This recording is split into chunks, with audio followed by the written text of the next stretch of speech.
నమస్కారం, eagle I ఛానల్కి స్వాగతం. శనివారం పూట అరెస్ట్ వారెంట్ వచ్చింది. ఇప్పుడు వచ్చి ఆమె అరెస్ట్ చేయలేదు. దీనివల్ల మొత్తం నా జాబ్ పోయింది, మొత్తం ఫ్యామిలీ రోడ్డు మీద వచ్చేస్తుంది. సో నాకు పోలీసులు న్యాయం చేయలేక, ఒక ఎమ్మెల్యే గారు కూడా న్యాయం చేయకపోతే, ఒక సిపి గారు కూడా న్యాయం చేయకపోతే నేను ఎవరి దగ్గరికి వెళ్ళి అడగాలి? కోర్టుని చూసినా కూడా దాన్ని పక్కకు పెట్టేసి వాళ్ళంతా డ్రామాలు ఆడుకుంటూ అక్కడ పంచాయతీ చేసుకుంటే, నీకు పది నాకు పది పంచాయతీ చేసుకుంటే ఇంకా మాలాంటి సామాన్య పరిస్థితి ఏం చేయాలండి?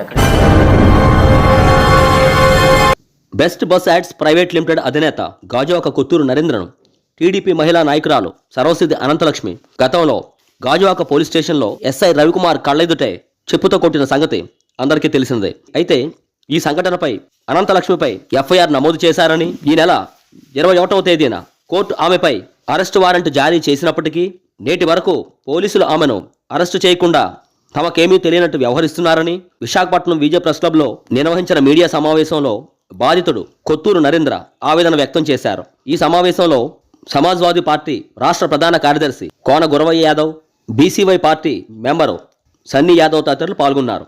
ఈ సందర్భంగా బాధితుడు కొత్తూరు నరేంద్ర మీడియాతో మాట్లాడుతూ, అందరికీ నమస్కారం అండి. నా పేరు కొత్తూరు నరేంద్ర. నేను గాజువాకలో ఉంటాను. సో మీకు ఆల్రెడీ ఇంతకుముందు తెలిసిందే, మార్చి 2వ తారీఖు నన్ను ఒక సరస్వతి అనంతలక్ష్మి అని చెప్పేసి ఒక టీడీపీ యాక్టివిస్ట్ నా మీద చేసుకోవడం జరిగింది. అది కూడా గాజువాక పోలీస్ స్టేషన్లోని ఎస్ఐ రవికుమార్ గారి ముందు జరిగింది మాట. సో దీని మీద ఆల్రెడీ మేము మార్చి 15వ తారీఖు సార్ ఎఫ్ఐఆర్ ఫైల్ చేశారు. నన్ను తప్పుడు కేసులు పెట్టి నన్ను, నా కుటుంబాన్ని, మా నాన్నగారిని, మా తమ్ముడిని కూడా జైల్లో పెట్టడం జరిగింది. ఇంకా ఆ రోజు నా ఉద్యోగాన్ని కోల్పోయాను. సో దాని తర్వాత నుంచి కేసు వేసి కోర్టులో సబ్మిట్ చేస్తానని చెప్పన్నారు, చేశారు. దాని మీద అరెస్ట్ వారెంట్ కూడా వచ్చింది. అయితే మొన్న శనివారం అరెస్ట్ వారెంట్ వచ్చినా కూడా ఇప్పుడు వచ్చి కూడా ఎటువంటి యాక్షన్ తీసుకోకుండా ఆవిడని అరెస్ట్ కూడా చేయలేదు. సో అప్పుడు జరిగినా సరే 3 రోజులు అవుతున్నా సరే ఆవిడ మొన్న ముందు రోజు కూడా గాజువాక స్టేషన్కి వచ్చి పంచాయతీ చేసుకుంటుంది, ఆ ల్యాండ్ సెటిల్మెంట్ అవి చేసుకుంటారు అనమాట. సో ఇప్పుడు వచ్చి అరెస్ట్ వారెంట్ వచ్చినా సరే వీళ్ళు ఎందుకు అరెస్ట్ చేయలేదు? దీనికి కారణం ఏంటి? మీకేమైనా ప్రెషర్ ఉందా? ఒక ప్రెషర్ ఉన్నా సరే ఇది గాజువాక స్టేషన్లో జరిగింది. ఈవెన్ సీఏ గారిని కూడా ట్రాన్స్ఫర్ చేస్తానని చెప్పేసి ఛాలెంజ్ చేసింది ఆవిడ. సో అంత యాంటీగా ఉన్న ఆవిడ ఇప్పుడు వచ్చి స్టేషన్లో పంచాయతీ చేసుకుంటే దానికి ఎవరు స్పందించట్లేదు. ఎందుకు అరెస్ట్ చేయలేదు? వచ్చి 3 రోజులు ఎందుకు అరెస్ట్ చేయలేదు? అరెస్ట్ వారెంట్ కూడా వచ్చింది. ఈరోజు కుటుంబం మొత్తం రోడ్డు మీద ఉంది. నేనే కాదు, నాలో చాలామంది ఆవిడ బాధ్యతలు చాలా ఉన్నారు. ల్యాండ్ ఇష్యూ అని చెప్పేసి, ఇల్లు ఇష్యూ అని చెప్పేసి ఎక్కడ పడితే డబ్బులు దొండేస్తున్నారు ఆవిడ. మరి దాని మీదకి ఎమ్మెల్యే పలాశ్వర గారు ఎందుకు తీసుకోలేదు? ఒక యాక్షన్ ఎందుకు తీసుకోలేదు? మన సిపి గారు చెప్పిన ఒకే రిక్వెస్ట్, మొన్న జరిగిన గాజువాక సీసీ కూడా తీస్తే నిన్న మార్నింగ్ 10 to మధ్యాహ్నం 12 వరకు ఆవిడ స్టేషన్లోనే ఉంది. వేరే భూ సమస్య మీద ఎవరికో పంచాయతీ జరుపుకున్నారన్నమాట ఆవిడ. సో క్రాస్ చెక్ చేసుకోండి. ఆవిడ స్టేషన్కి వచ్చినప్పుడు కూడా మీరు ఎందుకు ఆవిడ అరెస్ట్ చేయలేదు? ఈ రోజు కూడా ఇప్పుడు తక్షణం ఆవిడ కోర్టులో ఉంది, గాజువాక కోర్టుకు వచ్చింది. మరి వేరే కార్యక్రమం మీద ఎందుకు తీసుకోలేకపోయారు? ఎందుకు అరెస్ట్ చేయలేకపోతున్నారు? సో ఇప్పుడు కానీ నాది ఒకటే డిమాండ్ అండి, ఇప్పుడు అర్జెంట్గా ఈమెను అరెస్ట్ చేయాలి. చాలా మందికి ఎఫెక్ట్ అవుతుంది దీనివల్ల. సో ఆమెను అరెస్ట్ చేసి అందరికీ న్యాయం చేయాలని కోరుకుంటున్నాను. ఒకవేళ అరెస్ట్ చేయకపోతే మాత్రం నేను మన గాజువాక జంక్షన్లోని ఆమరణ నిరాదీక్ష చేయడానికి వెనకాను కన్ఫర్మ్ కూర్చుంటాను. మీకు డేట్ చెప్తానండి, కూర్చొని నాకు న్యాయం జరిగేమని పోరాడతానండి, మొత్తం ఫ్యామిలీ సహా. సో నాకు పోలీసులు న్యాయం చేయలేక, ఒక ఎమ్మెల్యే గారు కూడా న్యాయం చేయకపోతే, ఒక సిపి గారు కూడా న్యాయం చేయకపోతే నేను ఎవరి దగ్గరికి వెళ్ళి అడగాలి? కోర్టుని చూసినా కూడా దాన్ని పక్కకు పెట్టేసి వాళ్ళంతా డ్రామాలు ఆడుకుంటూ అక్కడ పంచాయతీ చేసుకుంటే, నీకు పది నాకు పది పంచాయతీ చేసుకుంటే ఇంకా మాలాంటి సామాన్య పరిస్థితి ఏం చేయాలండి? ఎక్కడికి వెళ్ళాలి? మాకు ఎవరు సపోర్ట్ చేస్తారని చెప్పేశారు.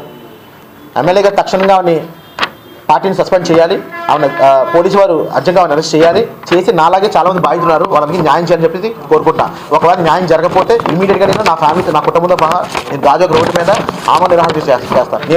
నేను ఇప్పుడు కామన్ మ్యాన్ కాబట్టి నన్ను ఒక రోజులో వేసేశారు. గంటలోనే ఇలా పిలిపించారు, ఏదో మాట్లాడని చెప్పి పిలిపించారు. నన్ను, మా నాన్నగారి, మా తమ్ముడి కేసు పెట్టారన్నమాట. ఆ కేసు యాక్చువల్లీ ఫ్రాడ్ కేసు చెప్పాలంటే. పల్లాశ్రీ హస్తం ఉందని అనట్లేదు సార్. కాకపోతే ఏంటంటే ఇంత తప్పు జరుగుతున్నా సరే ఆయన చూసుకుంటారంటే మన హస్తం ఉందని అనుకోవాలి. మరి ఇంకా తదుపరి కోన గురవయ్య యాదవ్ మాట్లాడుతూ, నా పేరు కోన గురవయ్య యాదవ్, సమాజ్వాదీ పార్టీ రాష్ట్ర ప్రధాన కార్యదర్శి, ఆంధ్రప్రదేశ్. మరి కూటమి ప్రభుత్వం అధికారంకి వచ్చి 18 నెలల్లో వాళ్ళు సాధించింది ఏమైనా ఉందంటే, తెలుగుదేశం పార్టీ మహిళా అధ్యక్షురాలు చెప్పుకునే సర్వశుద్ధి అనంతలక్ష్మి 12 ఎఫ్ఐఆర్లు ఉన్నాయి. మరి 2-3 కేసులు ఉంటేనే రౌడీ షీట్ ఓపెన్ చేస్తుంది ప్రభుత్వం, లా అండ్ ఆర్డర్. మరి 12 కేసులున్న ఈ వ్యక్తిని ఏం చేయాలా? దేశద్రోహిని తొలగించాలా? లేదంటే పార్టీ అధికారం ఉందని, పార్టీ ఉన్న అహంకారంతో గాజువాక పరిసర ప్రాంతాల్లో ఇవి చేసే ఆగడాలు 1 కాదు 2 కాదు. మేము ఒకటేనండి మా పార్టీ తరఫున కోరేది, నరేంద్ర అనే వ్యక్తికి న్యాయం జరగాల. అతను 22 రోజులు రిమాండ్ పెట్టారు. అతని ఫ్యామిలీ ఎంత సఫర్ పడుతుంది చేయని తప్పుకి. ఇన్ని తప్పులు చేసిన సర్వశుద్ధి మహిళా అధ్యక్షురాలు అనంతలక్ష్మిని కూడా అరెస్ట్ వారెంట్ వచ్చింది. ఇంతవరకు ఆమె మీద ఎలాంటి చర్యలు తీసుకోలేదు. ఇమీడియట్గా ఆమెను అరెస్ట్ చేయాలా. లేని పక్షంలో కొత్తూరు నరేంద్రకి న్యాయం జరిగే వరకు గాజువాక సర్కిల్లో మేము ఆమరణ నిరాదీక్ష చేస్తానికి కూడా సిద్ధంగా ఉన్నాం. అనంతరం సన్నీ యాదవ్ మాట్లాడుతూ ఆవిడ ఒక టీడీపీ పార్టీ మహిళా అధ్యక్షురాలు.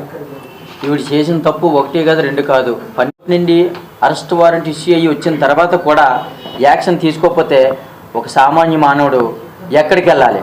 న్యాయం ఎక్కడ దొరుకుతుందో చెప్పాలని మేము కోరుకుంటున్నాం.